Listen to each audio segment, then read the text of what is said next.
je suis toujours à Majorque et devant moi j'ai juste un paysage à couper le souffle. Alors je vais vous montrer, il y a pas mal de vent. Du coup j'espère que ça va pas trop déranger pour la vidéo.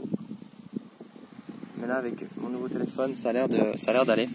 Alors aujourd'hui je vais vous parler en fait de mettre un espion de votre base mail. Alors votre base mail, c'est si vous récoltez des mails, ça a quand même une grande valeur pour vous. Que vous soyez chez Aweber, Mailchimp, SG Autorépondeur, il y a de plus en plus de gens qui essayent de pirater les bases mail. Alors, il y en a même qui utilisent tout le temps les mêmes mots de passe, j'en ai parlé dans une autre vidéo comment sécuriser ça. Et pour éviter ça, en fait, tout simplement, ce que vous pouvez faire, c'est de mettre un espion, un mail espion dans votre base mail. Comme ça, si par hasard quelqu'un, je sais pas, pénètre par exemple, soit à votre mot de passe, soit pénètre dans votre mail principal, voit que vous êtes chez Aweber, mais comme quoi il a oublié son mot de passe, change le mot de passe, puis que la sécurité n'est pas, en plus les autorépondeurs, la sécurité n'est pas très grande, il y a des possibilités qu'ils exportent votre base mail. Alors bon, s'ils l'exportent, le fait que ce ne soit pas vous qui écrivez directement, forcément ça diminue énormément l'impact. Mais je connais plusieurs personnes qui se sont fait piquer leur base mail et en fait qui n'ont même pas remarqué, tout simplement parce qu'ils n'avaient pas de technique pour remarquer ça.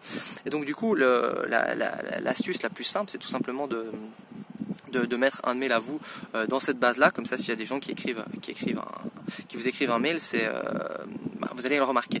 Maintenant j'ai une astuce un peu plus, on va dire un petit peu plus poussée, parce que voilà, si on écrit un mail tout simplement, peut-être qu'on va pas forcément remarquer que ça va venir de notre base mail. J'ai une astuce un petit peu plus poussée. Alors je sais pas si vous avez vu, mais on a ouvert il y a très peu la zone membre de minutes 30 chaud, donc c'est une zone membre gratuite dans laquelle il y a des conseils un peu plus lourds, un peu plus avancés, parce qu'en 2 minutes 30 maximum on n'a pas forcément le temps de donner tous ces conseils. Et donc dans cette vidéo je vais vous expliquer comment vous sécuriser un peu plus votre base mail. D'ailleurs ça m'a fait penser que c'était un business que je voulais créer à l'époque, je l'ai pas fait pour finir parce que c'était pas assez rentable. Donc tout simplement il doit y avoir un lien en dessous de cette vidéo, vous cliquez dessus, vous créez un espace donc sur la zone membre et vous allez pouvoir accéder à ce tutoriel pour sécuriser gratuitement votre base mail, afin que si un jour il y a quelqu'un qui vous la pique, vous soyez au courant directement.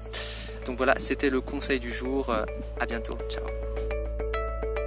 Vous avez aimé cet épisode? Alors n'hésitez pas à vous abonner sur notre chaîne YouTube, vous inscrire sur notre page Facebook, et si vous avez envie d'écouter l'épisode que en audio, il est aussi disponible sur iTunes en version podcast.